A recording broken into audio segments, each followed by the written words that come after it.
We were supposed to be trying.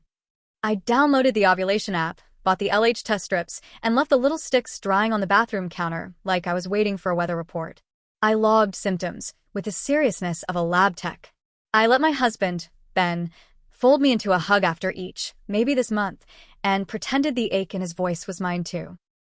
And every night at 9 p.m., I swallowed a tiny circle of safety I couldn't admit I still wanted. I told myself it was temporary. One more cycle. One more project at work to finish before parental leave talks. One more holiday where I could drink champagne without counting ounces. Fear wears very reasonable coats when it wants you to open the door. Ben is not flashy. He's the kind of man who makes 2 mugs of tea, one with honey because he remembers. He labels the mason jars in our pantry with neat handwriting and buys batteries before the smoke detector chirps. He was the first person I'd ever seen cry during a commercial. One of those slow-motion montages where a kid grows up. And he looked embarrassed when I noticed. "Must be dust," he said, and I tucked it in my heart like a lucky coin. If anyone deserved a house full of soft mornings, it was him. We decided to try after my 33rd birthday. We even did the boring adult appointments. Primary care for baseline labs, dentist, so I wouldn't be pregnant with a cavity like my sister had been. My OB/GYN gave me the preconception talk. Take a prenatal, stop the pill, give your body a couple of months to regulate, come back if it's not happening after a year since I'm over 30. I nodded along and left with a polite bag of samples and pamphlets. In the elevator, I felt like I was standing on the edge of a cliff I had asked to visit and now realized had no railing. I didn't stop the pill. I moved it. I put the blister pack in an old vitamin bottle, the kind with the gummy multivitamins on the label, and tucked it behind the rice cooker on a high shelf. I told myself that keeping a secret was kinder than saying out loud, "I am terrified to turn my life into someone else's weather." I was also terrified to tell Ben that the trying that made him glow made me feel like a cage with flowers. The first month of pretending was easy. We had scheduled spontaneity, a phrase I hate but repeated because the internet said routine helps. I peed on sticks and told the app what it wanted to hear. I wrote maybe in my notes and put a tiny heart next to it the way women do when they're lying to themselves on purpose. When my period came, like clockwork, because the pill is faithful, I put on a sad face and let Ben hold me as if gravity had increased overnight. The second month, he came home with a canvas tote from a local baby store. Inside, a small, impossibly soft white onesie with a little stitched thundercloud on the chest. "For hope," he said, and my throat closed like a fist. "We shouldn't jinx it," I managed. "It's a drawer present," he said, grinning, and slid it into our bottom dresser drawer. "It'll live there and absorb optimism." He said it like a joke. He meant it like a prayer. When you are deceiving someone gentle, ordinary days become cruel. I watched Ben Google best prenatal vitamins and then closed the laptop because he knew I'd want to choose.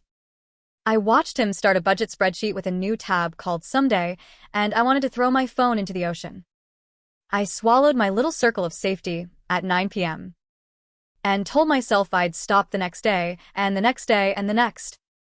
He found out in a way that still makes my stomach drop. It was a Tuesday. He did laundry because he always does when I fall behind. 3 neat piles, a lint roller for the black sweaters, an unmatched sock pin to the cork board by the washer like it was wanted for questioning. He went to put a folded sweater back on the high shelf above the rice cooker, the place where I stash things I'm done seeing. The vitamin bottle I'd tucked there slid forward with the movement and tumbled onto the counter. The cap popped. My little blue circles spilled like candy. Ben is a rule follower, but he's also a scientist by habit. He doesn't jump to conclusions. He confirms. He read the label on the blister pack. He looked up at the clock. 9:02 p.m. And I swear I could feel the second hand cut the room in half. He didn't call out my name. He didn't shout, "What the hell?" He put everything back in the bottle, set it on the counter like evidence placed in a clear bag, and went to the dresser. When I came in from the shower, towel around my hair, the onesie lay on the bed next to the vitamin bottle. He was sitting in the chair by the window, the one we bought at a thrift store and reupholstered during a winter we thought was hard at the time. He looked at the two objects like they were poles with our marriage hung between them. "Tell me this is old," he said. His voice was conversational. That made it worse. I stared at the bottle like a child with marker on her hands being asked who drew on the wall. There are moments when courage is a single sentence. I did not choose one. I chose a dozen small deflections in a row. My OB said to keep taking them until he asked. He wasn't moving. Until when, Mia? Until I'm ready, I said, and there it was, the thing under the thing. He was quiet for a long time. Finally, "We're trying," he said, softly, as if reminding me of a plan I'd left on the table at a restaurant. "No," I said, because once you're honest you might as well be precise. "You're trying." "I'm pretending." He flinched, but only in his eyes. "Why didn't you tell me you weren't ready?" "Because saying I'm scared would have felt like failure. Because I didn't want to watch hope drain out of your face. Because I want both. The fantasy of being a mother you love and the freedom of being only responsible for myself." All of those answers crowded behind my teeth. The one that came out was small. "I didn't want to disappoint you." "You did anyway," he said. No heat. Just math. He didn't empty drawers or throw things. He didn't threaten. He stood, picked up the onesie, folded it with tenderness that turned my chest inside out, and set it back in the drawer. He put the pill bottle beside it like a paired exhibit in a museum about cowardice. Then he said, "I'm going to take a walk. When I come back, I'm going to send you an email. Please don't talk to me until you've read it." The email was the kind you write when you've practiced being decent under pressure. Subject: immediate next steps / lease / boundaries. "I'm moving to my brother's for now. You can stay in the apartment through the end of the month. I'll remove my card from utilities on the 1st. Links below to add your card before then to avoid interruption. We're month to month. If you want to keep the place, you can. If not, we'll sign the 30-day notice by the 15th. Form attached." I'm not interested in couples therapy to repair this. Deception about reproductive choices is a line for me. I'm not punishing you. I am choosing my boundary. Please don't call or text. Email for logistics only. I won't discuss details with friends / family beyond. We're not aligned on life plans. I'd appreciate the same from you.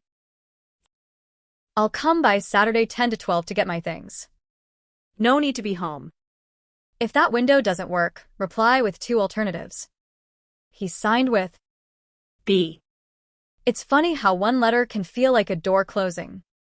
I tried to bargain with words. I wrote 3 drafts, one full of reasons, one full of apologies, one full of promises. The promise one sounded like a hostage note from a future I wasn't ready to inhabit. I'll stop the pill. I'll make appointments. I'll find a therapist who specializes in perinatal anxiety. I attach nothing. I hit send on a version with 3 lines. I'm sorry.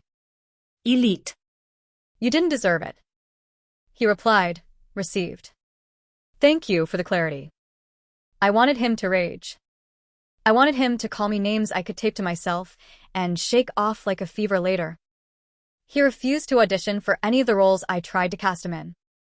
He was just thorough. Saturday at 10 o'clock sharp, he came with a friend. I left like he asked. When I returned, his drawer was empty, the guitar gone, the camping gear missing from the hall closet. On the table sat a printed list titled Split / Donate / Keep, his tidy boxes checked. He'd left the tea kettle. Yours. You use it more. Taken the Dutch oven, mine.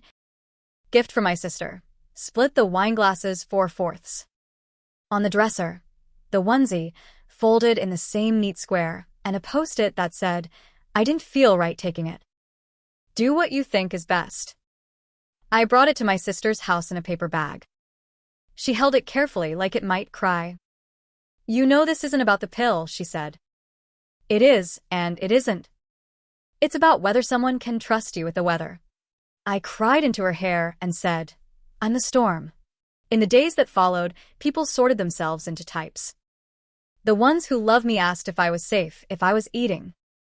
The ones who loved drama asked what exactly happened and blinked when I said, we weren't aligned. One mutual friend texted me, he's sad. He's also firm. Respect that. My mother called with a compromise. A mother's favorite word. Can't you just promise to stop taking it and prove it? She asked. He's a reasonable man. I love my mother. I also know that what she's asking for is parole, not repair. I went to my OB/GYN and told the truth. I told my husband we were trying, and I kept taking my pill. She didn't scold me. She asked if I wanted to talk to someone about anxiety. She asked if I wanted to discuss options for the future. Now, later, never. Without judgment. I said yes to the therapist referral and not yet to everything else. She told me to keep taking the prenatal if I wanted healthier hair, and to stop if it made me feel like I was lying every time I swallowed it. I put the sample bottle in the bathroom trash and then took it back out because that's what ambivalence looks like. Ben never said a cruel word. He also never gave me a maybe. He sent one final email. Subject, final. Keys/utilities/mail forwarding. I dropped my key with the doorman in an envelope with your name. Please leave yours in the mail slot by Friday. I've set mail forwarding for my name. If something arrives for me, please write forwarding in place and drop it at USPS. I won't be available for further conversations about us. I'm not angry. I'm done. I wish you well. He wins if you need to keep score by refusing to make a bonfire. He wins by understanding that trying for a baby is not a vibe but an agreement, and that consent applies to parenthood as much as to bodies. He wins by choosing a life where he doesn't have to audit the top shelf of the kitchen to know it's true. He wins by letting a onesie stay folded on a stranger's dresser and walking away without insisting on a moral. Sometimes I imagine telling him the big speech. That I was scared. That the world tells women we can be anything and forgets to mention the cost of being everything. That I wanted to remain the daughter and become the mother and stay the girl who can buy last-minute concert tickets on a Tuesday. That I wanted him to keep wanting something big for us while I kept wanting one more small selfish night of being only mine. The speech sounds beautiful in my head. It doesn't change the fact that I made him believe we were pushing the same boulder up the hill and then sat down on it. The onesie sat in my bottom drawer for a month. On a rainy Sunday, I posted it on a Neighborhood by Nothing group with a caption that said, new, never worn, free to a home that wants a cloud on their baby's chest. A woman picked it up with tears in her eyes and said, we've been trying a long time. I handed it over and went upstairs and sat on the floor and let the rain sound like forgiveness. If I ever try again, with someone else or never, I will not pretend. I will not swallow safety and call it compromise. I will say, out loud, what I'm afraid of, and let the person who loves me decide if they want to love that fear too. I will be the kind of partner who is brave enough to be exact, even when the exact words make me look small. And if the answer is not yet, I will be the person who can tolerate the quiet without building a pretty cage. Ben won't read this. If he did, he'd send back received, and then go for a run and buy batteries before our building chirped. He will make someone a father who doesn't have to learn weather maps in the kitchen. He will label the pantry jars and cry during a commercial and kiss a small forehead and mean it with his whole body. He will be okay. That's the part that hurts and heals at the same time. And me? I'm learning to measure my life in sentences I can say without swallowing. Hey, everyone, thanks for watching. He thought they were trying for a baby. And she was secretly on the pill. Trust isn't optional. It's the whole deal. If you like this video, please subscribe for more. Thanks, and see y'all tomorrow.